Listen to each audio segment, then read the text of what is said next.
सभी सुनने वालों को और सोनाली आपको भी राजश्री त्रिवेदी का नमस्कार। सभी सखियों सहेलियों को श्रोताओं को राजश्री जी आपको सोनाली पाठक का सप्रेम नमस्कार। क्या बात है, मुस्कुरा रही हो, बहुत खुश हो। चलिए विषय बता देते हैं। इतनी जल्दी विषय पे आ जाए। विषय तो हमारे श्रोताओं को पता है, वो बस देखते रहते हैं कि बस जैसे हमने पोस्ट डाला उनको सारी खबरें मिल गई और फिर वो यथा योग्य यथा जहां वो चाहते हैं वो हमारे मैसेजेस हम तक पहुंचा देते हैं उस विषय के बारे में, है ना। लेकिन फिर भी नहीं ऐसी बात नहीं है, ऐसी बात नहीं है। जो लोग रेडियो से सुनते हैं, जिन्होंने हमारे इसको सब्सक्राइब नहीं किया है, फेसबुक लाइव से नहीं जुड़े हैं, उन्हें थोड़े पता होते हैं विषय। तो वो क्यों नहीं सब्सक्राइब किया हुआ है उन्होंने? पता नहीं क्यों नहीं हुए। तो बताओ ना उनको कि वो सब्सक्राइब बता देते हैं भाई, जल्दी से आ जाओ। आपकी भी मैसेज का हमें इंतजार रहेगा। तो हमें मैसेजेस आते हैं श्रोताओं के तो एक अलग ही आनंद मिलता है और वे हमसे जुड़े हैं इसकी अनुभूति होती है कि हमारी महफिल में वो भी हमारे साथ जुड़े हुए हैं, क्योंकि ये कार्यक्रम सब तो उन्हीं के लिए है, उन्हीं के लिए है जी। नहीं तो मैं बोलूं तुम सुनो, आप बोलो मैं सुनूं, हो गया। वैसे तो घर में भी बैठ के बोल सकते हैं ना, फोन पर भी बता सकते हैं। बिल्कुल बिल्कुल। तो आज है विश्व मानसिक स्वास्थ्य दिवस, जो हम सबके लिए बहुत जरूरी है। साथ ही आज है विश्व दृष्टि दिवस। और एक योजना है भारत सरकार की, एकलव्य आवासीय विद्यालय योजना, इसके बारे में भी हम जानकारी देंगे। और पर्यटन स्थल भी चलेंगे, वहाँ अपने श्रोताओं को ले जाएंगे घुमाने। कहाँ जा रहे हैं? मैसूर चलते हैं, बहुत सुंदर जगह है। और अभी यानी जो दशहरे की वहाँ पर जो रोशनाई और जो इतना सुंदर वहाँ का वातावरण होता है वो देखने लायक होता है, तो उसी को हम याद करेंगे। वहाँ एक बहुत मशहूर गार्डन भी है ना, वृंदावन गार्डन। क्या बात है। और फिर हम वो पुराने दिन भी याद करेंगे, है ना, जहाँ पर बच्चों की हरकतों ने किया परेशान। बच्चे ऐसी ऐसी हरकतें करते, कभी सिक्का निगल लेते हैं, तो कभी सिर में जो है पानी भरने की जो कुंडी होती है जिसमें पानी भरती वो उसमें फंसा लेते हैं। वैसे बड़ा मजेदार होता है ये हरकतों को देखो, अभी याद करो तो कितनी हंसी आती है। उस वक्त कितने परेशान हो जाते हैं, है ना। पैर कुर्सी में फंसा लिया, साइकिल में पैर फंसा लिया। और साथ ही हम एक और विषय पर बातचीत करेंगे, वो है स्वच्छ रेलवे स्टेशन। यानी हम जैसे अब मैसूर जा रहे हैं, हम रेल में बैठ के जा रहे हैं, ट्रेन में जा रहे हैं, तो भाई हमारा जो है रेलवे स्टेशन भी साफ सुथरा होना चाहिए। तो उस विषय पर भी हम श्रोताओं की मैसेजेस भी पढ़ेंगे और हम खुद भी जानकारी देंगे। बिल्कुल। और अभी चल रहा है नवरात्रि का त्योहार। तो कुछ लोगों का कहना है कि आज सप्तमी और अष्टमी दोनों है। यानी तिथि अनुसार कोई सप्तमी मना रहा है तो कोई अष्टमी की पूजन कर रहे हैं, यानी कि कालरात्रि माँ और महागौरी माँ, इन दोनों को याद करते हैं। तो एक गीत भी सुनवा देना उसी से जुड़ा हुआ, सुन लेते हैं।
बंजारा, सारा जग है एक बंजारा, सबकी मंजिल तेरा द्वारा, ऊंचे पर्वत लंबा रास्ता, ऊंचे पर्वत लंबा रास्ता, पर मैं रह ना पाया शेरा वालिए, तूने मुझे बुलाया शेरा वालिए, ओ मैं आया शेरा वालिए, तूने मुझे बुलाया शेरा वालिए।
बहुत प्यारा सा गीत था माँ के ऊपर।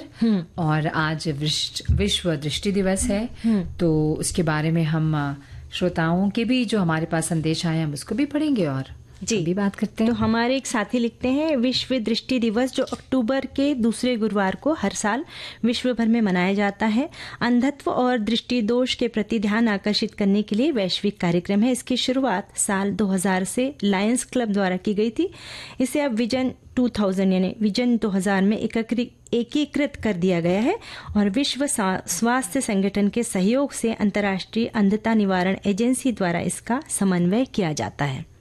बहुत सुंदर। और प्रतिवर्ष अक्टूबर माह के दूसरे गुरुवार को विश्व दृष्टि दिवस मनाया जाता है। आंखें बहुत महत्वपूर्ण होती हैं और आंखों की देखभाल के बारे में भी हम अक्सर कार्यक्रम तो किया ही करते हैं जी। हमारे आकाशवाणी के बहुत सारे केंद्रों पर जहां पर स्वास्थ्य की बात होती है। तो ये एक वैश्विक कार्यक्रम है जिसका उद्देश्य इस विषय की ओर ध्यान आकर्षित करना है और लोगों में आंखों की बीमारियों के प्रति सजगता और जागरूकता लाने के लिए हम इस दिन को मनाते हैं।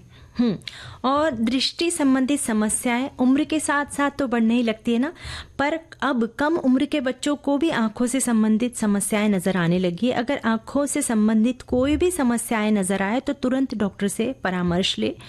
और इस वर्ष की थीम है कि बच्चों की आंखों की सुरक्षा का संकल्प, क्योंकि आजकल बच्चे बहुत ज्यादा मोबाइल फोन टेलीविजन देखते हैं, तो उनका स्क्रीन टाइम कैसे कम किया जाए जिससे उनकी नन्ही आंखों को नुकसान से बचाया जा सकता है।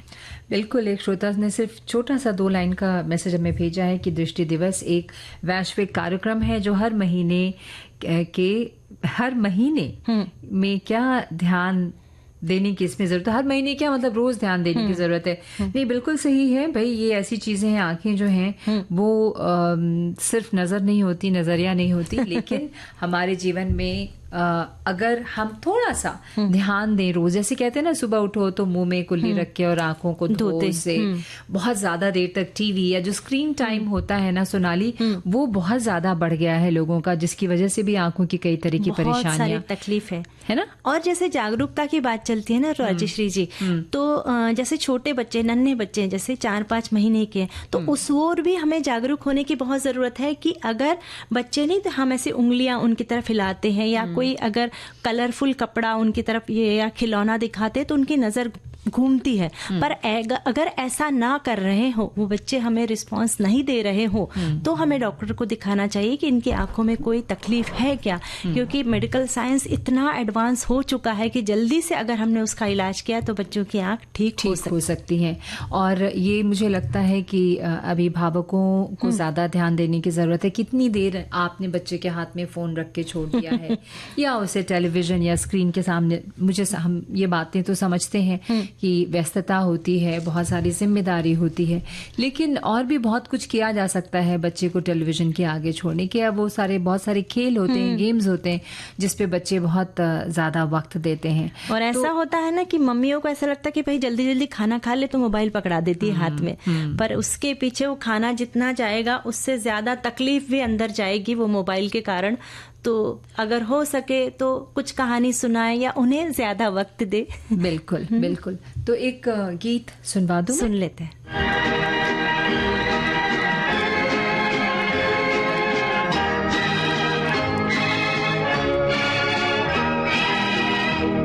तेरी आँखों के सिवा दुनिया में रखा क्या है, तेरी आँखों के सिवा दुनिया में रखा क्या है।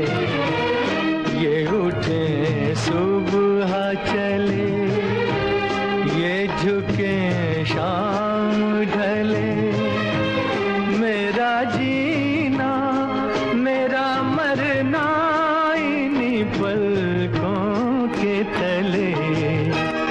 तेरी आँखों के सिवा दुनिया में रखा क्या है।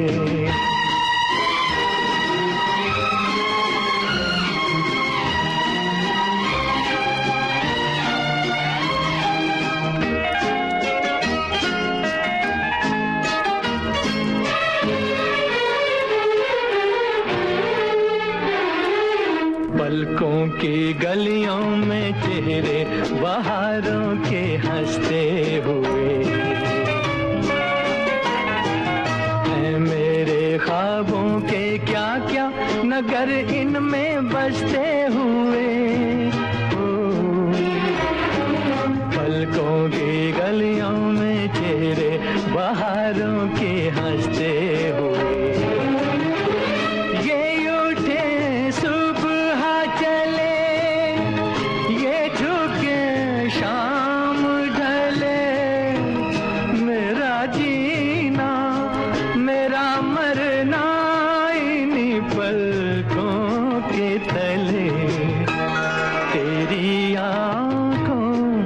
सिवा दुनिया में रखा क्या है।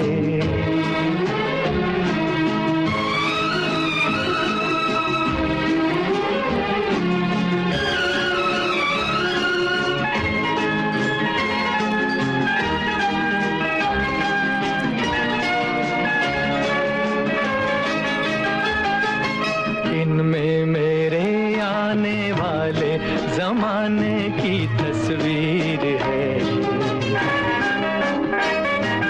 चाहत के काजल से लिखी हुई मेरी तकदीर है। इनमें मेरे आने वाले जमाने की तस्वीर है,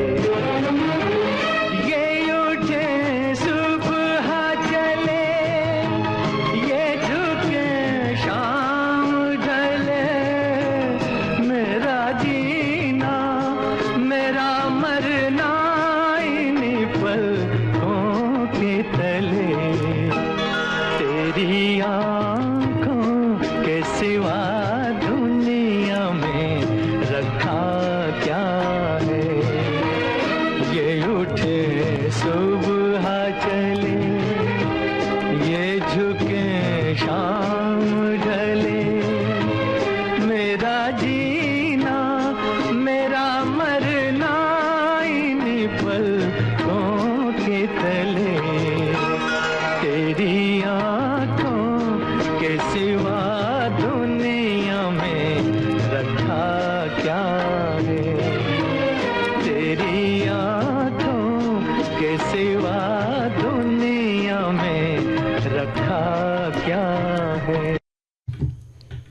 बहुत ही सुंदर सा गीत मोहम्मद रफी की आवाज में, है ना? ऐसे लग रहा था कि बस सुनते ही रहो गाना, है ना? बिल्कुल। मग्न से हो गए थे। और आज की योजना के बारे में हम जानकारी देंगे, जो है एकलव्य मॉडल आवासीय विद्यालय, EMRC योजना। भाई ये एकलव्य मॉडल रेसिडेंशियल स्कूल, इन स्कूलों के जरिए छात्रों को बेहतर पढ़ाई का अवसर तो मिलेगा, साथ ही तकरीबन 8,000 शिक्षकों और सपोर्ट स्टाफ को भी रोजगार मिलेगा। और ये एकलव्य मॉडल आवासीय विद्यालय भारत में निशुल्क आवासीय विद्यालयों की एक श्रृंखला है और इसकी स्थापना एक सरकारी पहल के तहत की गई है, जिसका उद्देश्य दूर दराज के क्षेत्रों में अनुसूचित जनजाति यानी ST के छात्रों को गुणवत्तापूर्ण मिडिल और हाई स्कूल की शिक्षा प्रदान करना है। और जानती हो जो सबसे खूबसूरत बात है वो ये है, हम हमेशा बराबरी की बात करते हैं, है ना? तो इन विद्यालयों में प्रवेश चयन यानी प्रतियोगिता के माध्यम से होगा और छात्र और छात्राओं के सीटों की संख्या बिल्कुल बराबरी से होगी। और इससे और अच्छी बात यह है कि इन स्कूलों में बिल्कुल निशुल्क शिक्षा दी जाएगी। और भी अच्छी बात है कि विद्यालयों में सारी सुविधाएं मुहैया कराई जाएगी, जैसे पुस्तकालय है, फिर कंप्यूटर लैब है, विज्ञान प्रयोगशाला है, मनोरंजन कक्ष, रोगी कक्षा यानी अगर कोई बच्चा बीमार पड़ जाए तो उसके रहने के लिए अलग से व्यवस्था, साथ ही हवादार शयन कक्ष, साफ सुथरा रसोई कक्ष और भी बहुत सारी जो मॉडर्न स्कूलों में जो सारी सुविधाएं होती है वो इन स्कूलों में हो।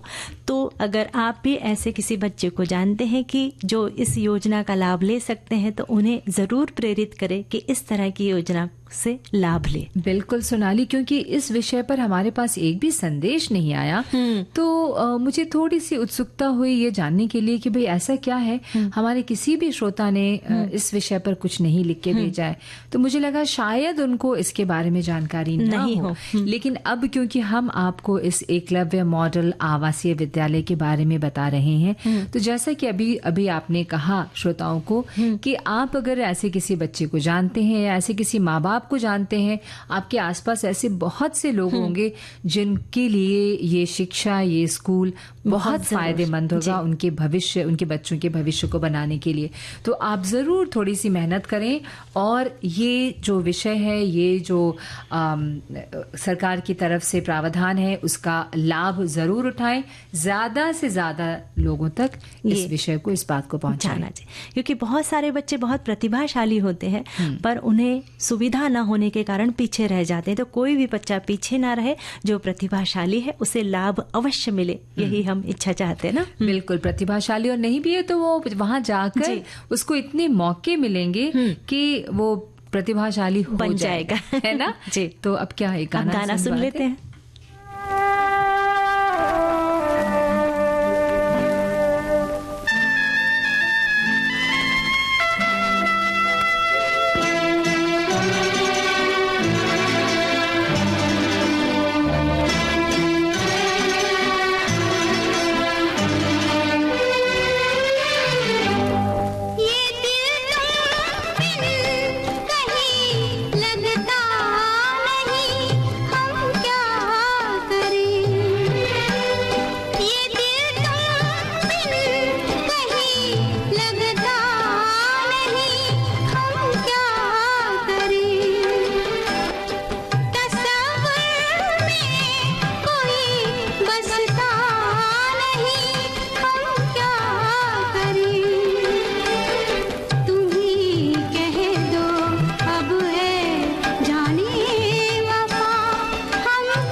लुटे दिल में दिया जलता नहीं, हम क्या करें?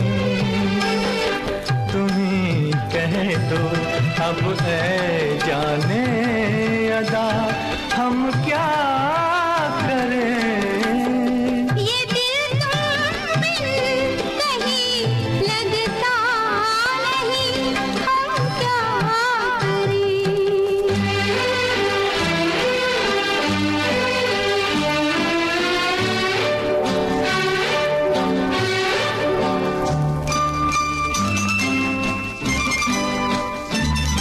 किसी के दिल में बस के दिल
कर तो लेकिन मोहब्बत रास आए भी, मोहब्बत कर तो लेकिन मोहब्बत रास आए भी। दिलों को बोझ लगते हैं कभी जुल्फों के साए भी, हजारों गम है इस दुनिया में, अपने भी पराए भी, मोहब्बत ही का गम तन्हा नहीं, हम क्या करें, तुम ही कह दो अब ऐ जाने अदा, हम क्या करें।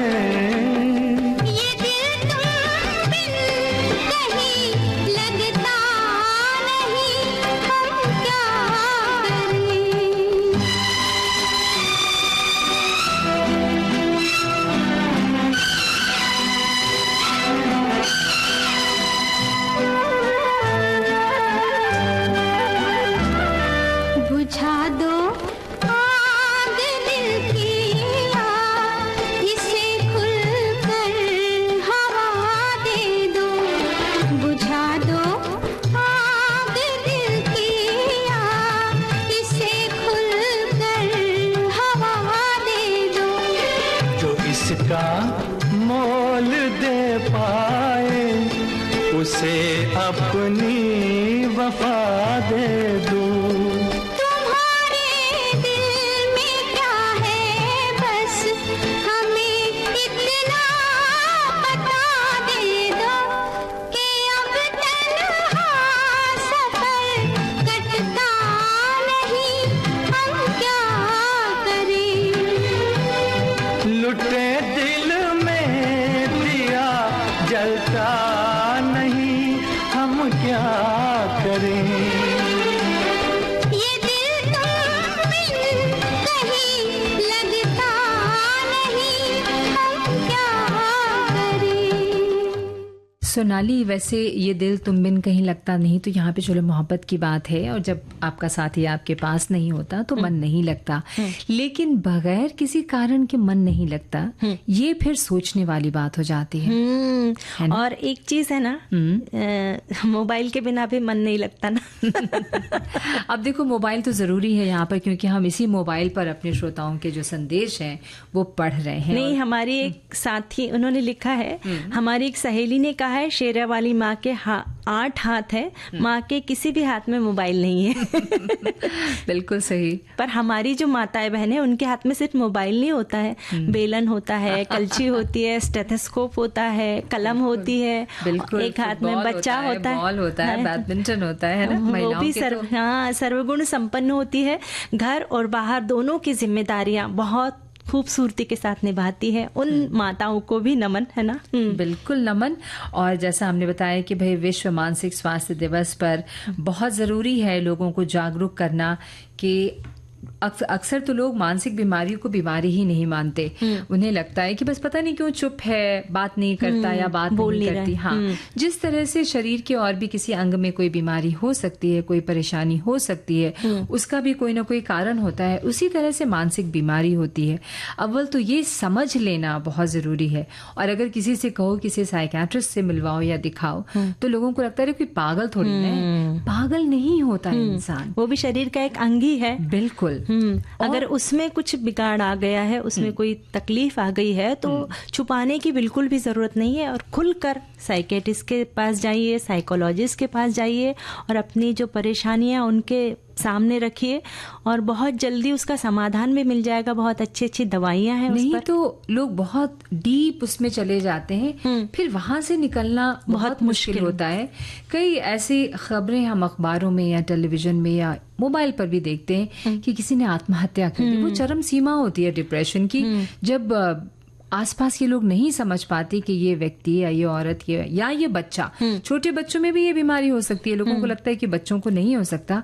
मैं एक बार दिल्ली के किसी अस्पताल में गई हुई थी, वहां पे मैंने छोटे बच्चों को देखा, तो मुझे उस वक्त बहुत आश्चर्य हुआ कि इतने छोटे बच्चों को डिप्रेशन। लेकिन जो लोग लेकर आए हुए थे वो यही कह रहे थे, ये हंसता बोलता नहीं, किसी के साथ खेलता नहीं। तो क्या कारण हो सकता है? इसके बारे में जो उनके आसपास के लोग हैं उनको बहुत जागरूक होने की जरूरत है। यानी कुछ भी अगर लक्षण में बदलाव नजर आ रहे हैं तो उस ओर हमें बहुत ध्यान देना जरूरी है। जी हाँ, प्रतिवर्ष 10 अक्टूबर को विश्व मानसिक स्वास्थ्य दिवस मनाया जाता है। लोगों को इस ओर जागरूक होने के उद्देश्य से संयुक्त राष्ट्र संघ द्वारा इस दिन को मनाने की शुरुआत 1994 में की गई। और बहुत सारी बीमारियों का कारण मानसिक स्वास्थ्य पर भी निर्भर करता है, पर हम कई बार अपनी मानसिक स्वास्थ्य संबंधित समस्याओं को अनदेखा कर देते हैं। इसे छुपाने की बजाय इस ओर विशेष ध्यान देना जरूरी है। बिल्कुल। और मानसिक स्वास्थ्य में हमारे विचार, भावनाएं और सामाजिक व्यवहार जैसी कई बातें शामिल होती हैं। ये बातें हमारे सोचने और काम करने के तरीके को प्रभावित करती है और हमारा मानसिक स्वास्थ्य जो है वो निर्भर करता है कि हमें तनाव को कैसे नियंत्रित करना है। और हम ले लेते हैं यहाँ पर एक छोटा सा ब्रेक। आप जुड़े रहिए कार्यक्रम सखी सहेली के साथ। जल्दी से हम वापस आते हैं।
आप सुन रहे हैं कार्यक्रम सखी सहेली राजश्री और सोनाली के साथ। जी, और आज हम जैसे बात कर रहे हैं विश्व मानसिक स्वास्थ्य दिवस के, तो बहुत बार ऐसा होता है ना राजश्री जी कि हम दूसरों के साथ कैसा व्यवहार करते हैं। अगर व्यवहार बेरुखी सा हो तो बदले में वैसा ही व्यवहार लोग हमारे साथ करते हैं।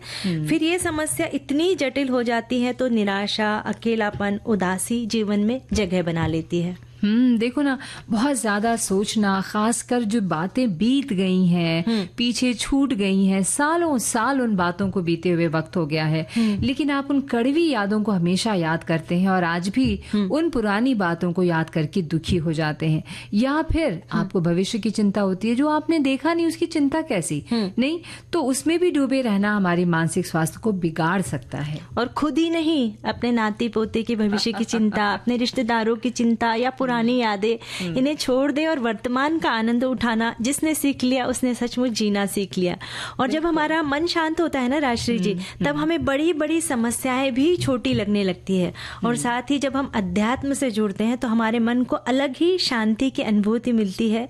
हो सके तो अपने मन को वर्तमान पर अधिक ध्यान केंद्रित करने के लिए हमें प्रशिक्षित करना बहुत जरूरी है। और ये प्रशिक्षण कैसे मिलेगा? योग से, मेडिटेशन से। जी हाँ, ध्यान यानी मेडिटेशन कीजिए, योग से जुड़िए, सामूहिक प्रार्थना कीजिए, प्रकृति के सानिध्य में आप थोड़ा वक्त गुजारें, अपनों के साथ आनंद के क्षण गुजारिए और अपनी मनपसंद जो काम करना आपको अच्छा लगता है उसमें खुद को व्यस्त रखना भी हमें बहुत शांति दे सकता है, हमें खुश रख सकता है। और एक जरूरी बात है ना राजश्री जी, समय समय पर अपने प्रियजनों से मेल मिलाप करना, मिलना जुलना, है ना, या फिर फोन पे बातचीत कर ले, यानी अपने दिल का बोझ जो है ना हल्का कर लेना बहुत जरूरी है।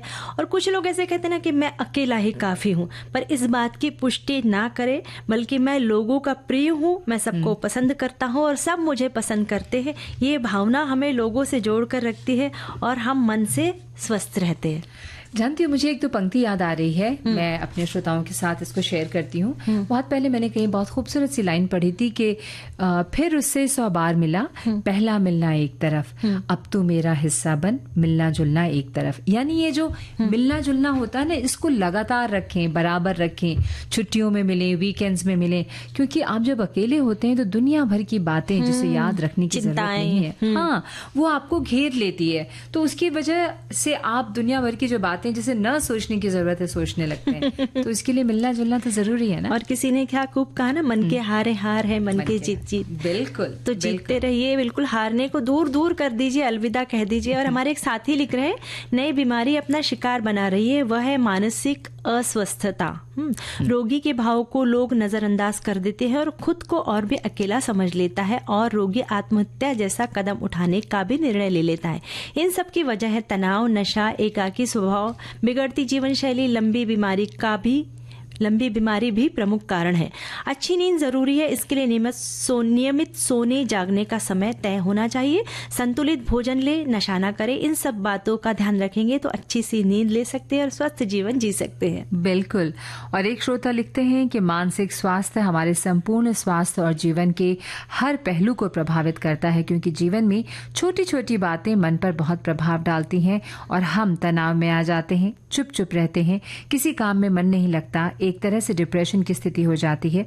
जबकि अच्छे मानसिक और संतुलित जीवन के लिए शारीरिक और मानसिक स्वास्थ्य का होना बहुत जरूरी है। इसके लिए अच्छा साहित्य, बहुत सुंदर बात, अच्छा साहित्य, अच्छी पत्र पत्रिकाएं, अच्छी संगत, योग, नियमित सैर, अनुशासित जीवन जीने से मानसिक स्वास्थ्य अच्छा रह सकता है।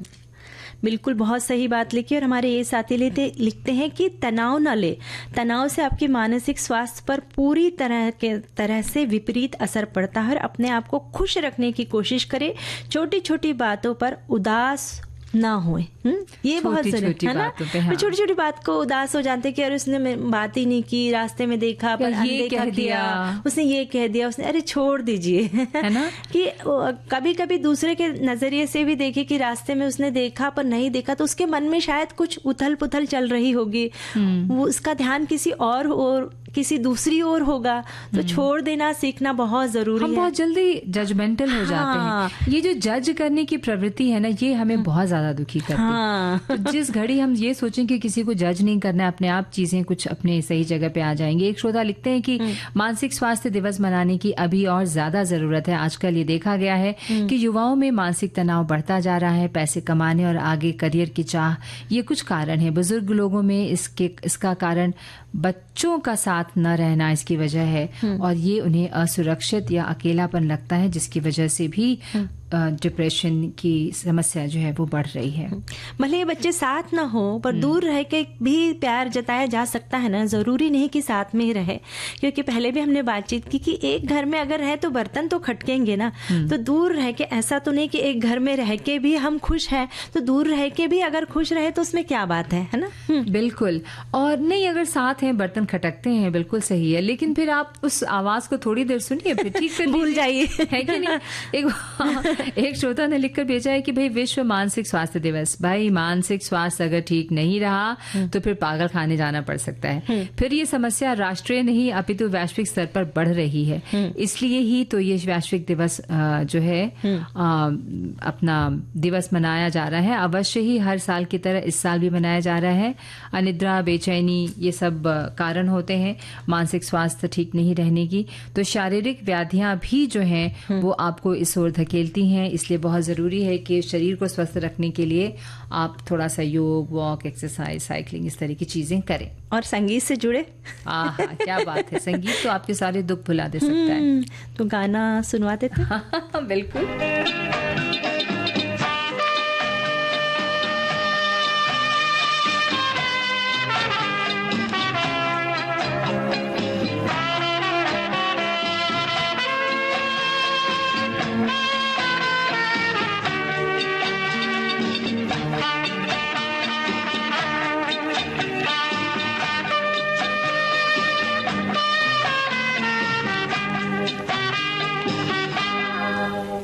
कई बार यूं भी देखा है कि जो मन की सीमा रेखा है लगता है। अनजानी प्यास के पीछे, अनजानी आस के पीछे मन दौड़ने लगता है।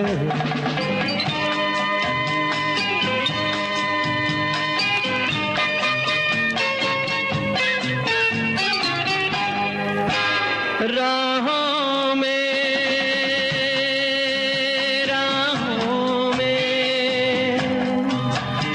जीवन की राहों में जो खिले हैं फूल फूल मुस्कुरा के, कौन सा फूल चुरा के रखूं मन में सजा के। कई बार यूं भी देखा है, ये जो मन की सीमा रेखा है, मन तोड़ने लगता है। अनजानी प्यास के पीछे, अनजानी आस के पीछे मन दौड़ने लगता है।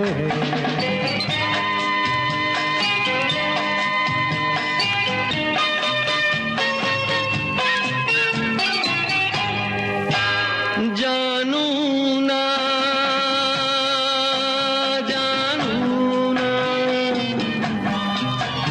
उलझन ये जानू ना, सुलझाऊं कैसे कुछ समझ ना पाऊं। किसको मीत बनाऊं, किसकी प्रीत भुलाऊं। कई बार यूं भी देखा है, ये जो मन की सीमा रेखा है, मन तोड़ने लगता है। अनजानी प्यास के पीछे, अनजानी आस के पीछे मन दौड़ने लगता। क्या बात है, मन दौड़ने लगता है ना। तो बस मन दौड़ता रहे, मन खुश रहे, इसके लिए कोशिश तो आप और हम ही करेंगे ना, हमारे लिए कोई दूसरा तो करेगा नहीं। नहीं सोनाली? हमारे एक साथी लिखते हैं, मानसिक स्वास्थ्य दिवस मनाने की अभी ज्यादा आवश्यकता है। आजकल ये देखा गया है कि युवाओं में मानसिक तनाव बढ़ता जा रहा है। पैसे कमाने और आगे करियर की चाह के कुछ कारण है। बुजुर्ग लोगों में इसका कारण बच्चे साथ में न रहना, ये शायद आपने पढ़ा है। ये पढ़ दिया था संदेश। तो भाई हाँ बोलो, कुछ कह रही थी। कि तनाव किसी भी स्थिति में हमें नहीं लेना चाहिए, क्योंकि तनाव लेके सिर्फ और सिर्फ हम और परेशान हो सकते हैं। जैसे हम किसी काम से परेशान हैं, कि नौकरी की वजह से परेशान हैं, या फिर शादी की समस्या या अन्य समस्या से हम परेशान हैं, पर जब हम तनाव लेते हैं तब हम उस समस्या को और दुगना कर देते हैं, एक और समस्या साथ में खड़ी कर लेते हैं ना। हाँ। क्योंकि आपको परेशानी तो है ही, फिर आप अगर ज्यादा सोचेंगे तो इससे आपका शरीर बिगड़ेगा। होना कुछ नहीं है, होगा वही जो होना है ना। आप उसके लिए काम कर सकते हैं, लेकिन तनाव साथ लेके चलेंगे तो कैसे होगा। हमारे एक साथी लिख रहे हैं कि बेंगलोर में बहुत बड़ा मानसिक संस्थान है। पहले के जमाने में अगर किसी को दिमाग की बीमारी हुई तो बजाय इलाज करवाने के और साथ रख के उनको दक्षिण की तरफ जाने वाली ट्रेन में बिठा दिया जाता था, और दिमाग के मरीज को बहुत प्यार और सहानुभूति पूर्वक रखने की जरूरत होती है। इलाज करते हुए अपने साथ रखना भी बहुत जरूरी होता है, इससे वे जल्दी ठीक होने लगते हैं। वे अपने दैनिक कार्य सुचारू रूप से कर नहीं पाते, इसलिए घर वाले बोझ समझते हैं और उन्हें उस केंद्र में भेज देते हैं। पर इस तरह के जो केंद्र होते हैं वहां पर भी उनकी बहुत अच्छे से उन पर इलाज किया जाता है। जानती हो उसका? मैं तो नहीं जानती, इसमें हमारे साथी जानती हूँ। जी अच्छा बताइए। निमहांस। जी, निमहांस बहुत बड़ा केंद्र है वहाँ पे, वो न्यूरोलॉजिकल साइंसेस का, और वहाँ पर इसका इलाज होता है। लोग ले जाते हैं क्योंकि यही समस्या जब बहुत जड़ पकड़ लेती है ना, फिर वो स्थिति आती है कि आप उनको इस तरह के अस्पतालों में ले जाएं। हाँ। तो अगर आप शुरू से ध्यान रखेंगे, अगर थोड़े जागरूक रहेंगे, तो इस तरह की समस्या को बढ़ने दिए जाने से रोका जा सकता है। सबसे बड़ा तो इसमें एक ही उपाय है राजश्री जी, कि खुश रहना। बस जो खुश रहते हैं, जो हर परिस्थिति को उसका हंस के सामना करते हैं, वो बहुत यानी उनका मन स्वास्थ्य बहुत अच्छा होता है। और जब मन स्वास्थ्य की बात चलती है, मानसिक स्वास्थ्य की बात चलती है, तो ऐसे कभी भी ऐसी विपरीत परिस्थिति आ जाए ना, तो उसमें सबसे पहला हमारा मन मजबूत होना चाहिए, क्योंकि अगर हम मन से टूट गए तो परिस्थिति से ज्यादा हम जल्दी टूट जाते हैं। अगर मन हमारा मजबूत हुआ तो वो भारी से भारी परिस्थिति को भी हम हंस के मुकाबला कर सकते हैं। बिल्कुल। और मानसिक स्वास्थ्य जो है वो आपके अच्छे शरीर में कहते हैं अच्छा जहन बसता है। तो दोनों ही एक दूसरे के पूरक हैं। और जो बीत गई है बात, जो पास्ट हो चुका है, उसको तो छोड़ ही दीजिए। उसको पकड़ कर रखने से क्या फायदा, अच्छा हो या बुरा हो, मैं तो दोनों को कहती हूँ, है ना।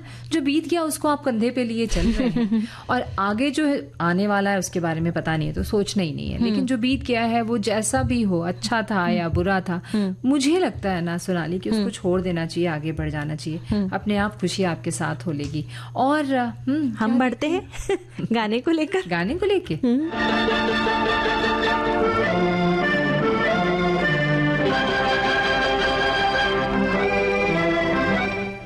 दिल की सारी गिरहों को खोल दीजिए, है ना। किसी भी तरह का गांठ या गीठ कहते हैं उसको अपने दिल बिल्कुल में मत रखिए, न दिल में न दिमाग में।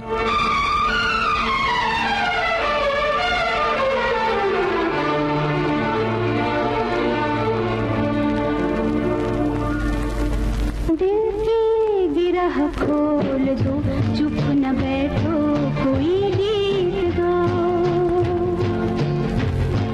दिल की गिरह खोल दो, चुप न बैठो, कोई गीत गाओ। महफिल में अब कौन है अजनबी, तुम मेरे पास आओ। दिल की गिरह खोल दो, चुप न बैठो, कोई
हम तुम रहे अब, कुछ और ही हो गए अब। सपनों के झिलमिल नगर में जाने कहाँ खो गए अब। हम राह पूछें किसी से, न तुम अपनी मंजिल बताओ।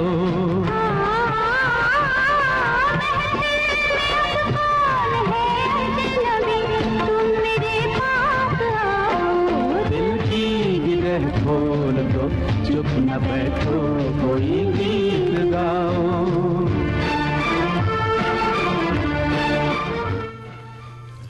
हमारे एक साथी लिखते हैं, विश्व मानसिक स्वास्थ्य दिवस। जो लोग स्मार्टफोन का अति ज्यादा उपयोग करते हैं उनको चिकित्सक से मिलकर सलाह लेना चाहिए। मेरे शहर में आजकल मनोचिकित्सकों के यहाँ ऐसे दर्दियों की भीड़ लगी रहती है, ये भी एक चिंता का विषय है। साथ ही भी लिखते हैं कि पर्यटन स्थल मैसूर घूमेंगे और मैसूर का डोसा बहुत बढ़िया मिलता है, वो भी खाएंगे, वो भी चखेंगे। तो चलिए हम सबको मैसूर लेके चलते हैं। तो मैसूर कर्नाटक का एक बहुत बड़ा शहर है। यह शहर चामुंडी पहाड़ियों की तल पर स्थित है और यह अपनी शानदार शाही विरासत, स्मारकों के लिए दक्षिण भारत का एक मशहूर पर्यटन पर्यटन स्थल है। बिल्कुल, मैसूर पैलेस को विश्व धरोहर स्थल के रूप में सूचीबद्ध किया गया है। मैसूर का समृद्ध इतिहास और संस्कृति है जो लाखों पर्यटकों के आकर्षण का केंद्र है। हवाई मार्ग से मैसूर शहर का निकटतम हवाई अड्डा जो है वो बैंगलोर है, जो मैसूर से लगभग 170 किलोमीटर ही दूर है। रेल मार्ग और सड़क मार्ग के माध्यम से भी आप मैसूर जा सकते हैं। मैसूर पैलेस या अंबाविलास पैलेस वाडिया राजवंश का एक शाही निवास हुआ करता था और महल भारतीय वास्तुकला का एक बेहतरीन उदाहरण भी है। इस महल का भ्रमण करना है तो टिकट लेकर अंदर प्रवेश कर सकते हैं। सुबह 10 से शाम 5 बजे तक इसमें प्रवेश कर सकते हैं। जी हाँ, और सोने चांदी से सजे हाथियों का काफिला यहाँ पर 21 तोपों की सलामी के बाद पैलेस से निकलता है। यहाँ दशहरा के समय देखने लायक पर्यटक जो है वो मैसूर आते हैं। स्थानीय भाषा में इसे दशहरा भी कहते हैं और इस दिन रावण को न जलाकर राक्षस महिषासुर का वध किया जाता है और ये उत्सव 10 दिनों तक चलता है। राजमहल में खूब रोशनी की जाती है। यानी अभी जो दशहरा आने वाला है उस वक्त वहाँ पे मैसूर में बहुत धूम होगी, बहुत धूमधाम से मनाया जाता है और राजमहल के सामने दशहरा प्रदर्शनी का भी आयोजन किया जाता है, जिसमें स्थित दुकानें पर्यटकों के आकर्षण का केंद्र होती है। यहाँ से आप चंदन, रेशम की भी खरीदारी कर सकते हैं। हाँ, तकरीबन 6 किलोमीटर दूर एक मंडप तक जाना होता है। काफिले में एक हाथी पीठ पर 750 किलो सोने का सिंहासन होता है, जिस पर माँ चामुंडेश्वरी की जो मूर्ति है वो रखी जाती है। यानी जो हाथियों का जो काफिला निकलता है उसमें इतना सुंदर वो दृश्य हमारे आंखों के सामने आ गया।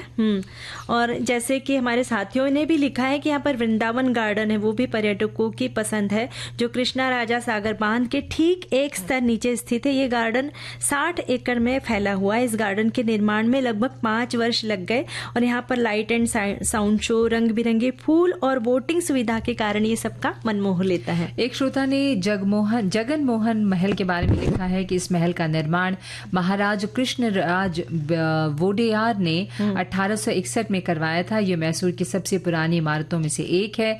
ये 3 मंजिला इमारत सिटी बस स्टैंड से 10 मिनट पर ही दूर है और 1915 में इस महल को श्री जय महाराजेंद्र आर्ट गैलरी का रूप दे दिया गया, जहां मैसूर और तंजौर शैली की पेंटिंग्स, मूर्तियां और दुर्लभ वाद्य यंत्र रखे गए हैं और इनमें त्रावणकोर के शासक और प्रसिद्ध चित्रकार राजा रवि वर्मा तथा रूसी चित्रकार स्वेतोस्लोव रोयरेव द्वारा बनाए गए चित्र भी शामिल हैं। और इसका समय जो है जाने का वो 8:30 बजे शाम से है, सुबह 8 बजे से लेकर शाम 5:30 बजे तक। और हमारे एक साथी लिखते हैं सेंट फिलोमेना चर्च 1933 में बना है चर्च भारत के सबसे बड़े चर्च में से एक है। मैसूर शहर से 3 किलोमीटर दूर कैथेड्रल रोड पर स्थित यह चर्च नियो गोथिक शैली में निर्मित है। भूमिगत कमरे में 3री शताब्दी के संत की प्रतिमा स्थापित है। इसकी 175 फीट ऊंची जुड़वा मीनारें मीलों दूर से दिखाई दे जाती है। यहाँ की दीवारों पर ईसा मसीह के जन्म से लेकर पुनर्जन्म तक की उनके जीवन की विभिन्न घटनाओं को दर्शाती हुई ग्लास पेंटिंग्स लगी हुई है। वर्तमान में इस चर्च को सेंट जोसेफ चर्च के नाम से जाना जाता है और सुबह 5 बजे से रात 8 बजे तक ये खुला रहता है। और एक श्रोता ने लिखकर भेजा है कि मैसूर से 13 किलोमीटर दक्षिण में स्थित चामुंडा पहाड़ी मैसूर का एक प्रमुख पर्यटन स्थल है। जैसा अभी हम लोगों ने भी बताया इस बारे में, यहाँ पर एक मंदिर भी है। इस मंदिर का निर्माण, चामुंडेश्वरी मंदिर का जिक्र हमने किया। इसके अलावा GRS फैंटेसी पार्क है ना, तो उसके बारे में भी हमें लिख के भेजा एक श्रोता ने। मैसूर चिड़ियाघर के बारे में भी लिखकर भेजा है कि यहाँ पर सबसे पुरानी चिड़ियाघरों में से एक है और इसका निर्माण 1892 में शाही संरक्षण में हुआ था और इस चिड़ियाघर में 40 से भी ज्यादा देशों से लाए गए जानवरों को रखा गया है और यहाँ के बगीचों को बहुत ही खूबसूरती से सजाया और संभाला गया है। तो चलिए मैसूर की हम सैर करेंगे आपके साथ में और गाना सुनते हैं क्या? गाना सुनते हैं और फिर वो दिन याद करो भी अभी बाकी है। जी।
इसलिए हम संभल जाए,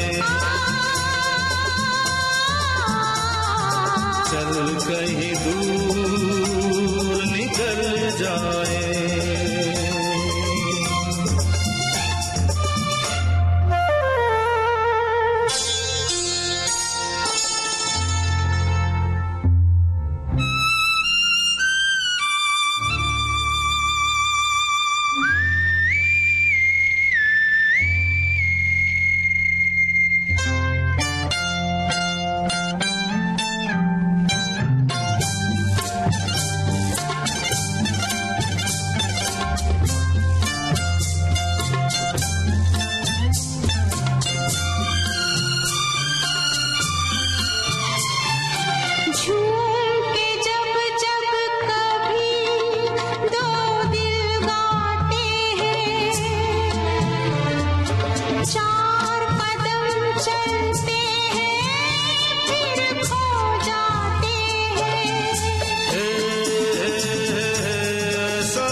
क्या सोच रही हूँ?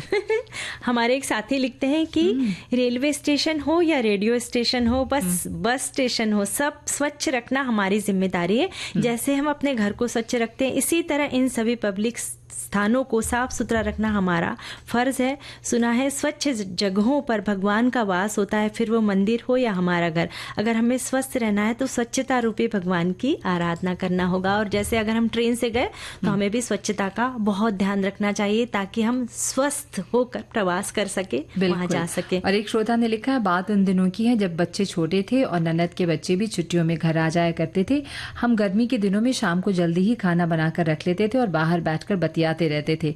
देवरानी जेठानी आपस में सब बच्चे छत पर ले जाकर खाना खाते थे और जब बच्चे मिल जाते तब खाने का उन्हें अनुमान नहीं रहता, सबके लिए बनाया हुआ खाना वही चट कर जाते थे। और ऐसा छुट्टियों में कई बार होता था कि हमें गर्मी में दोबारा खाना बनाना पड़ता था। आज सभी बच्चे बड़े हो गए हैं और याद करते हैं उन दिनों को। हमारी एक सखी लिखती है कि मुझे डिलीवरी होने वाली थी मेरी और करीब 7.5 महीने हो गए थे। धनतेरस का दिन था और मैं और मेरी दोनों बहनें मायके में ही थी। हमारे मम्मी पापा धनतेरस की शॉपिंग के लिए बाहर गए थे। मेरी बहन का बेटा जो 1 साल का था, खेलते खेलते हमारे बेड के साइड में अपनी गर्दन फंसा ली और चिल्लाने लगा। उसी समय मेरी बहन भी घर में थी, कहीं और थी। उस समय मैंने आओ देखा ना ताओ और झट से पलंग को उठा लिया और उसे निकाल तो लिया, पर उसके बाद मुझे पेट में भयंकर दर्द शुरू हो गया। अब तो मेरी बहन घबरा गई, पर ईश्वर की कृपा से मम्मी लोग उसी समय आ गए और तुरंत मुझे नर्सिंग होम लेकर गए और मैं दर्द से रात तक परेशान थी। और दिवाली के दिन ही मेरे घर में बेटे का जन्म हुआ। सब लोग तो बहुत घबरा रहे थे, पर सब कुछ ठीक रहा। हाँ, मेरे बेटे का वेट बहुत कम था, पर अब वो 20 साल का हो चुका है। आज भी हम लोग दिवाली के दिन उस दिन को याद करके हंसते हैं, मुस्कुराते हैं। बचपन में ऐसी बहुत सी घटनाएं होती हैं जो हमारे जहन पे रह जाती हैं। अच्छा, हमने शुरू में ही कहा था ना कि आज सप्तमी और अष्टमी पूजा है, तो एक श्रोता ने लिख के भेजा है, या देवी सर्वभूतेषु महागौरी रूपेण संस्थिता, नमस्तस्यै नमस्तस्यै नमस्तस्यै नमो नमः। शक्तिदायिनी माँ दुर्गा के 8वें स्वरूप माता महागौरी को प्रणाम। और अब हमारे जाने का समय हो रहा है, तो हम अपने श्रोताओं से इजाजत लेते हैं और फिर कल हाजिर होंगे, है ना? तो तब तक के लिए आप सभी को सोनाली पाठक और राजश्री त्रिवेदी का नमस्कार।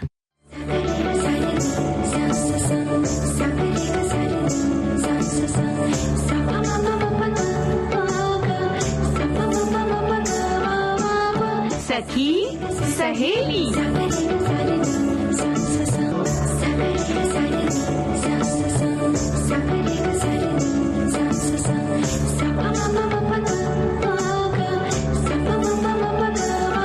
सखी सहेली।